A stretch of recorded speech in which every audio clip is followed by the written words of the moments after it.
Good day, everyone. So, for today, uh, allow me to make a presentation with regards to how businesses use information systems today.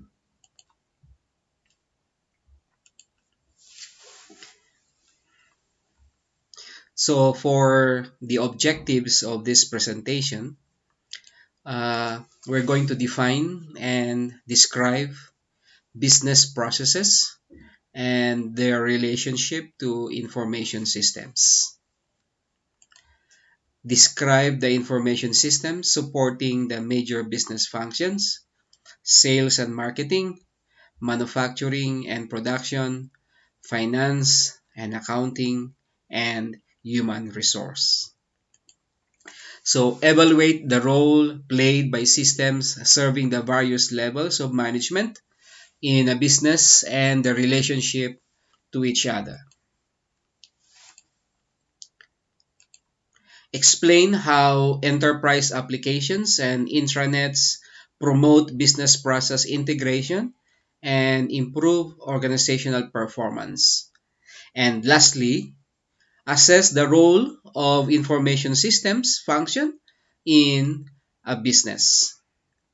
All right, so this is to complement our discussion with regards to the new role of the Chief Information Officer. All right, the case that we just discussed a while ago. So, business processes and information systems. So, information systems are all about improving business processes, which lie at the very heart of a business. If you remember our previous discussion, we talked about operational excellence, okay, or operational efficiency, and information systems is there to improve those business processes. So if we use the manual process, okay, suppose we can only remember the case of Imara Medical Center. If we can only say serve 1,000 patients in a day, but because of information systems and we improve the business process, we might be able to serve, say, 5,000 or even 10,000 patients per day. All right. So, the very heart of a business, of course, we have manufacturing and production, wherein we produce the product or the service that we're going to provide. Sales and marketing, that is bringing now the product to the market. Finance and accounting, of course, this back office. All right. And human resource, of course, to manage our employees. All right. So how information systems enhances business processes? Simply by increasing the efficiency of an existing process. All right. So means to say, an example, if you go to the bank, all right. So if there is no computer system, there's no business information system, then say it will take 20 minutes to serve one client. Okay. But if we have, say, a business information system, maybe it will take only 2 to 3 minutes. Okay, so that is now by increasing the efficiency of an existing process. All right, or we can enable an entirely new process that are capable of transforming the business by automating many steps in a business process. So remember what we have been discussing the other day. Okay, so we said, how is business information systems transforming uh, the business enterprise? One of those transformation is the flattening of the organizational structure. Okay, flattening because if we look at the organizational structure, it used to be very hierarchical. Okay, so many layers of management. But because of business information systems, we eliminate some of those levels or layers of management. Okay, how did we do that?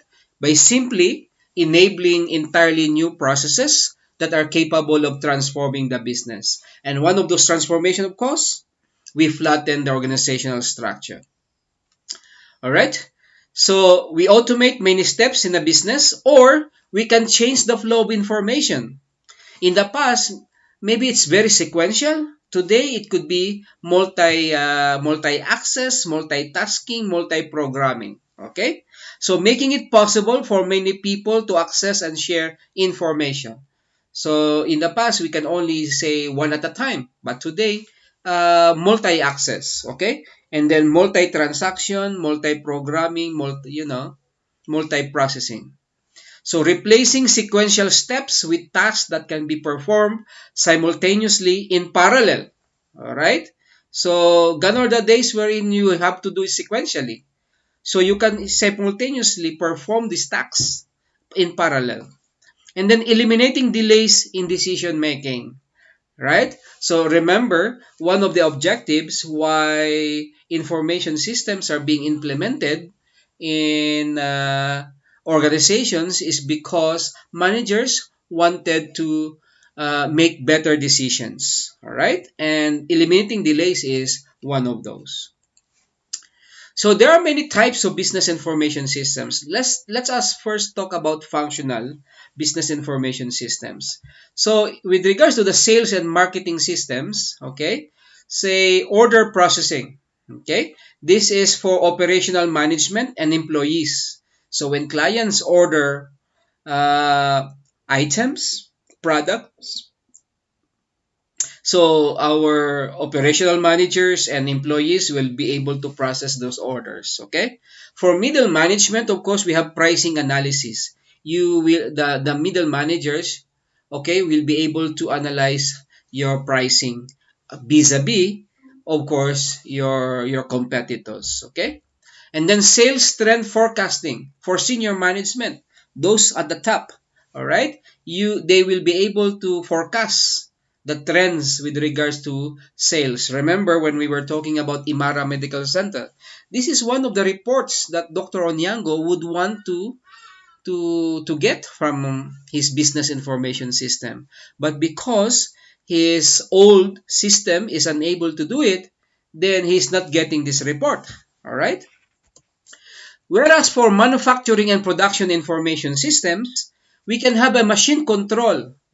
This is for operational managers. Why this is important is because, we wanted to, maximize the utilization of this machine. Say we spend, remember for Imara Medical Center, we spend, say, 1 million uh, maybe 1 million Kenya shillings for a machine. We have to maximize the utilization of that machine. We know exactly when will be the next service of this machine. So that we don't want downtimes, okay? We don't want this machine to break down at a time when we needed it the most, all right? So machine control is a very important information system for operational managers. Production planning for middle managers. Remember, in our discussion the other time, we talk about underproduction, overproduction, okay, misallocation of resources. Now, a production planning information systems will enable middle managers to plan production. All right. Facilities location for senior managers. Okay, so say you're going to build a multi-billion-dollar facility. Well, it's a very crucial decision that senior managers have to make, and there are many variables to consider. Okay, availability of raw materials, access to the premises, availability of manpower, and so on and so forth. All right, so it's very important that we must have a facilities location information systems.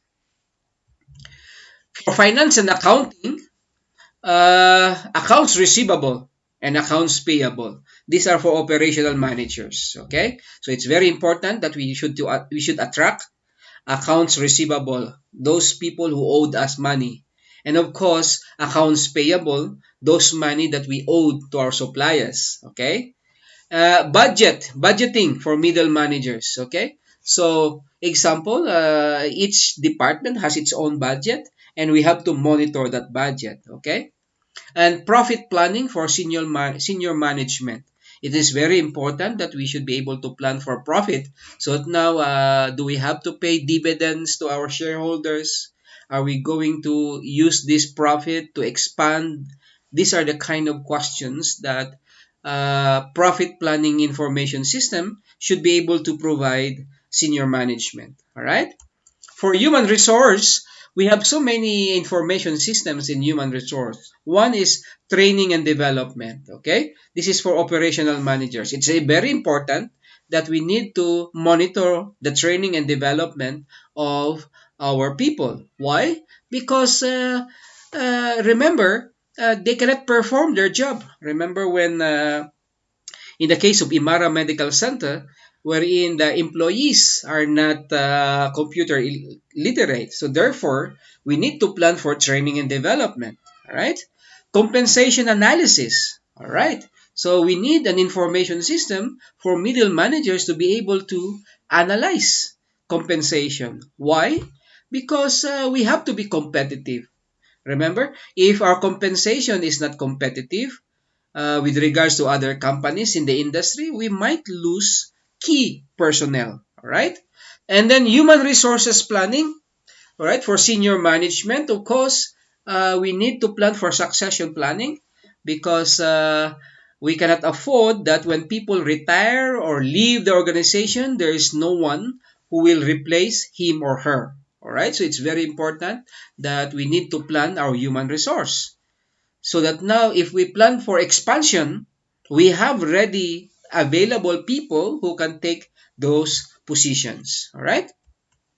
So we can also discuss business information systems using the constituency perspective. Okay. So one of those is transaction processing system. Now, what is this transaction processing information system? Well, it keep track the elementary activities and transaction of an organization, just like Imara Medical Center, for example. Sales, we need to keep track of those of the sales, okay? Receipts, cash deposits, payroll, credit decisions, and the flow of materials from one, say, factories not applicable in Imara Medical Center, maybe from one pharmacy to another pharmacy, okay? Or from the storeroom to the laboratory room, something like that, okay? The flow of materials. To answer routine questions, information generally must be easily available, current, and of course, very important, accurate, okay? They must be accurate. Remember when we were discussing about Imara Medical Center, people are going around the system. So, you can never have an accurate information when people are going around the system. Why? There are many transactions that were not captured in the system. All right? So, it's very important that the information must be easily available, current, and accurate.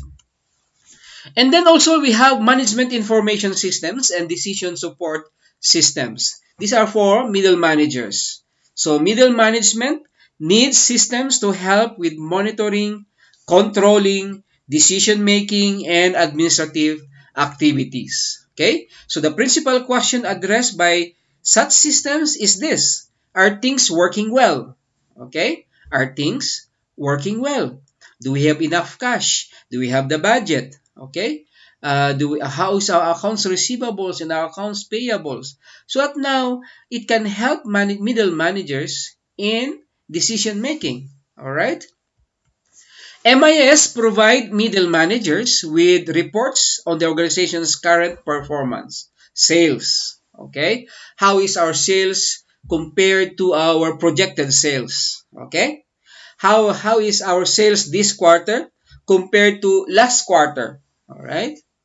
And how is our sales this quarter compared to the projected sales? Okay.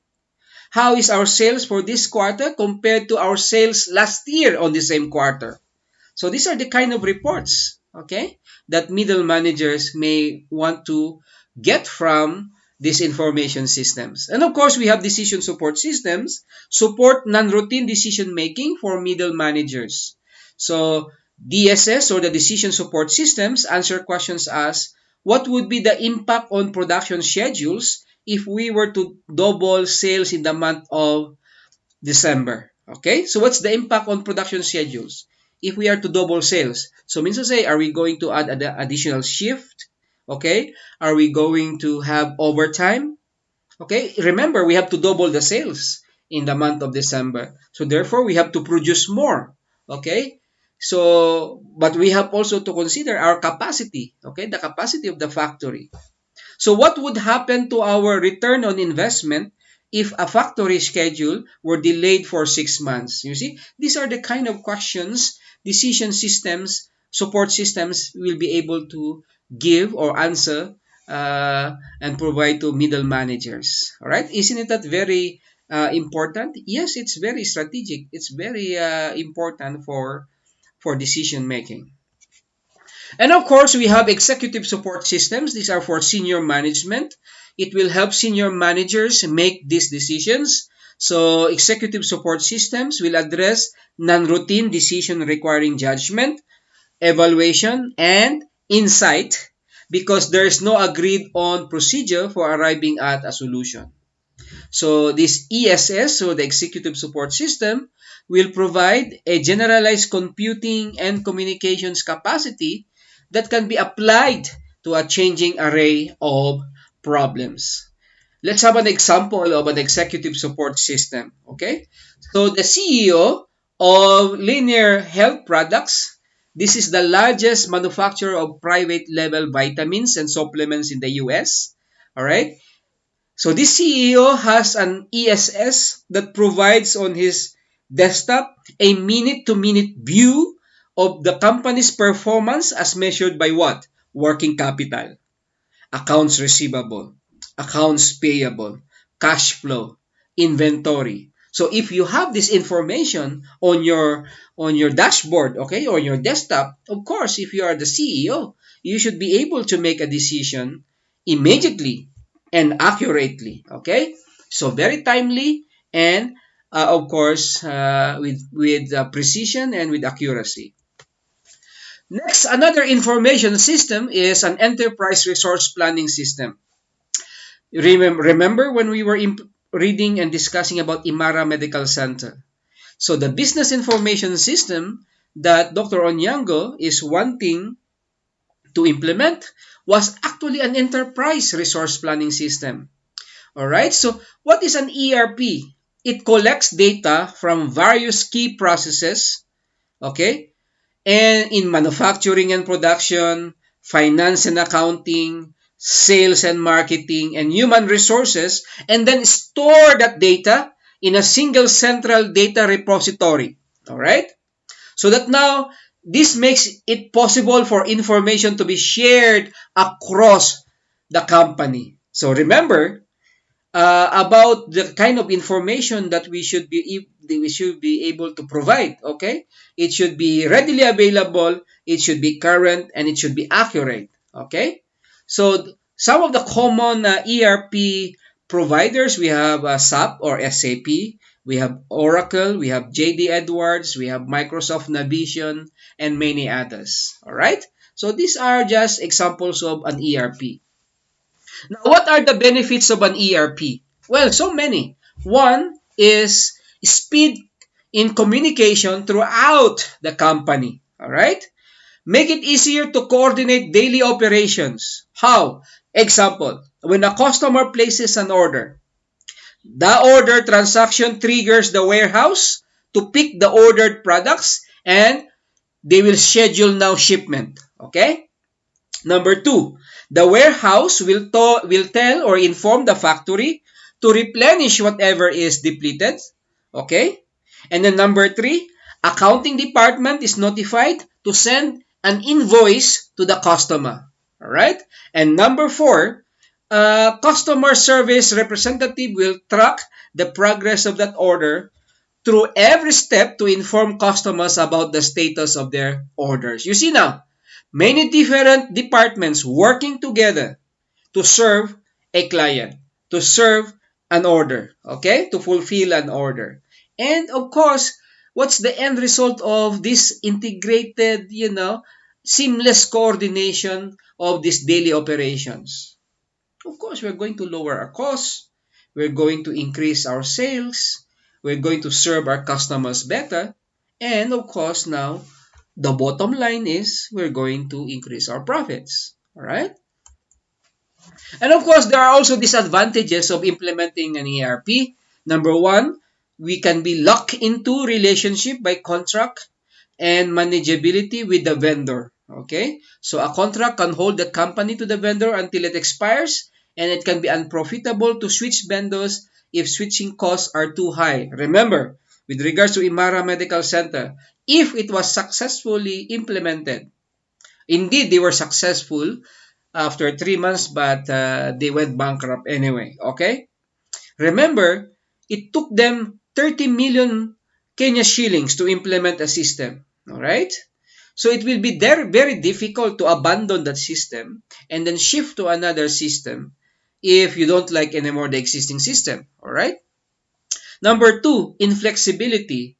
So vendor packages may not fit a company's business model exactly, and therefore customization can be very expensive. Exactly also the case for Imara Medical Center. All right. We remember there was issue in the case wherein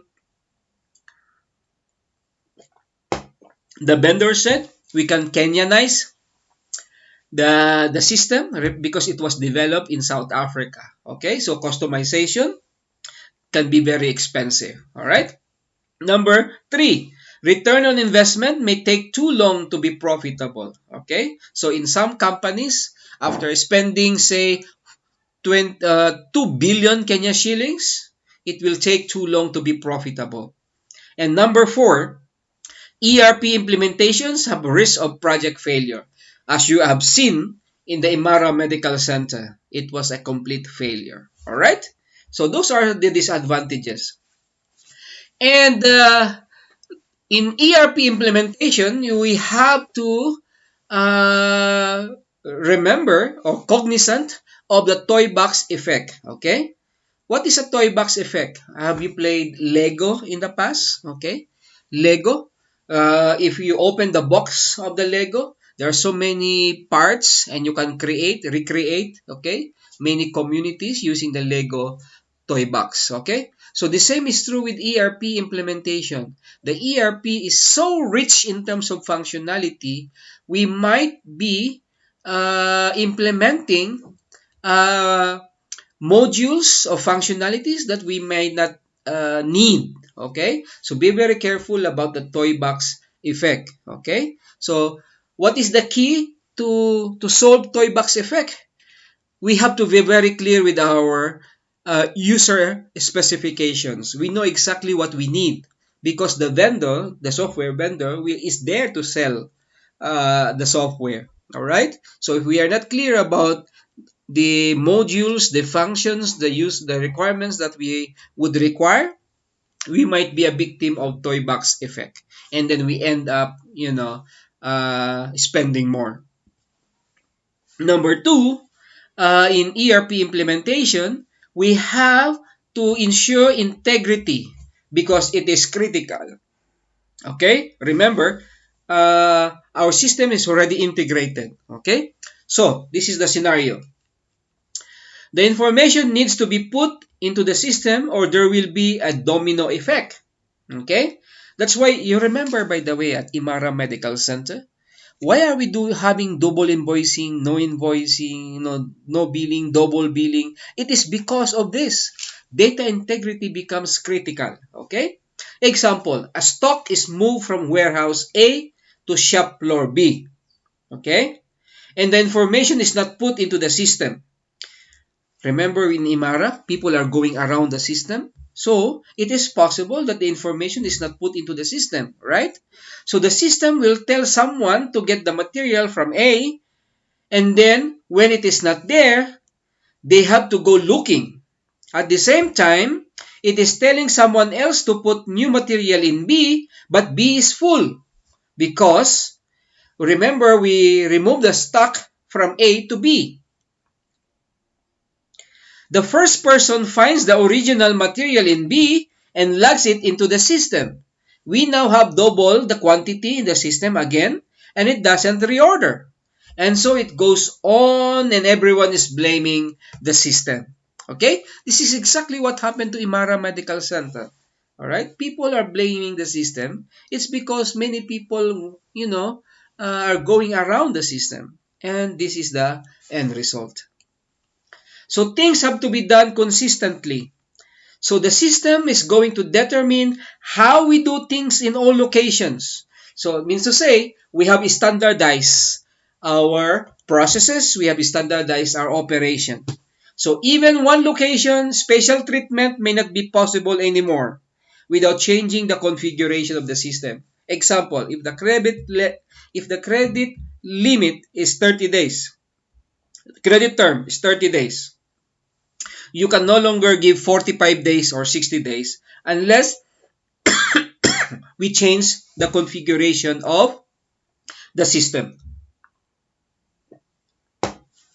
If consistency can be implemented, there is good potential for cost savings as well as get rid of special treatments and then reduce costs. Okay, that reduce profit. Okay. Next information system is what we call as a supply chain management systems. I think I mentioned this in the past, the other day. These SCM systems will help businesses manage their relationship with who? With their suppliers, of course. It will provide information to help suppliers, purchasing companies, distributors, and logistics companies share information about what?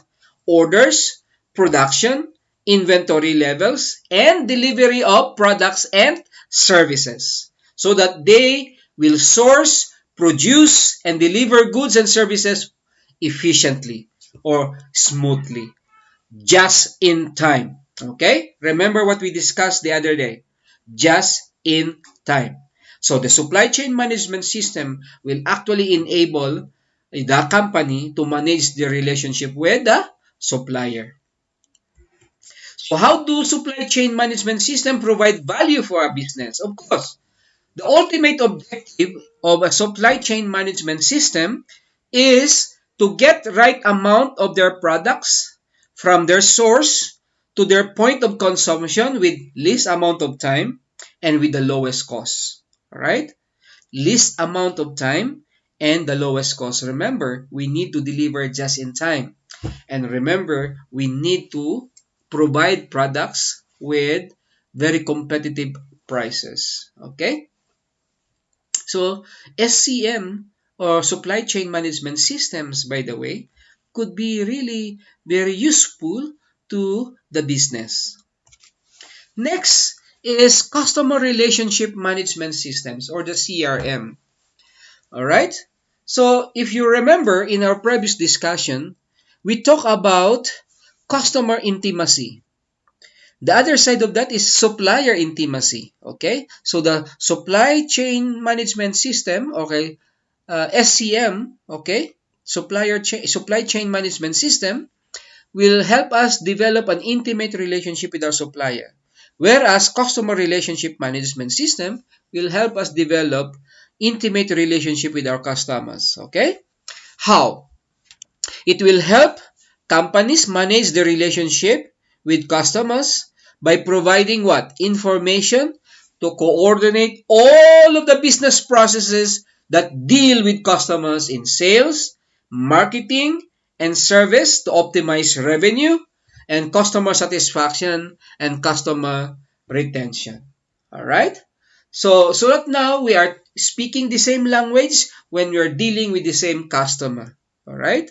So once we have service a customer, and then of course the marketing and department should be able to offer more products, okay, that will be that will make our customer satisfied. And then of course if customers are satisfied, then those customers are retained. All right. Another business information systems that is very important for a business is what we call as the knowledge management system. Do you know that in the stock market, at Nairobi Securities Exchange, for example, the value of the company's products and services is based not only on its physical resources, but also in the intangible knowledge assets. Okay? Because knowledge and information is also an asset. Okay? Over half the stock market value of companies results from intangible assets, a large part of which is knowledge. Okay? So if you talk about Apple computers, for example, all right, or Safaricom, okay, these companies, the value of the stocks is more than half of that is really about intangible assets. Okay, some companies perform better than the others because they have better knowledge about how to create, produce, and deliver products and services. Now, this knowledge is difficult to imitate, okay, unique, and can be leveraged into long-term strategic benefits. That's why until now, Safaricom is one of the most profitable companies in the region. Okay, it's because of this, right? So knowledge management systems will enable organizations to better manage processes for capturing and applying knowledge and expertise. Okay? Because these systems collect all relevant knowledge and experience in the company and make it available wherever and whenever it is needed to improve business processes and management decisions. Why do we have to reinvent the wheel when all those information are available? Okay? End of lecture. All right. So I hope you enjoyed my presentation and I hope that you learned something today. If you have any questions, I'm ready to answer your questions. All right. But before you will ask question, I will answer some of your questions. Maybe there is a question that we need to answer here. Okay, so adopting an enterprise application is a key business decision as well as a technology decision. Do you agree? Why or why not? Okay, now who should make the decision? All right, so we will spend maybe 15 to 20 minutes answering and discussing these questions. All right, so I'm ready now to answer your questions.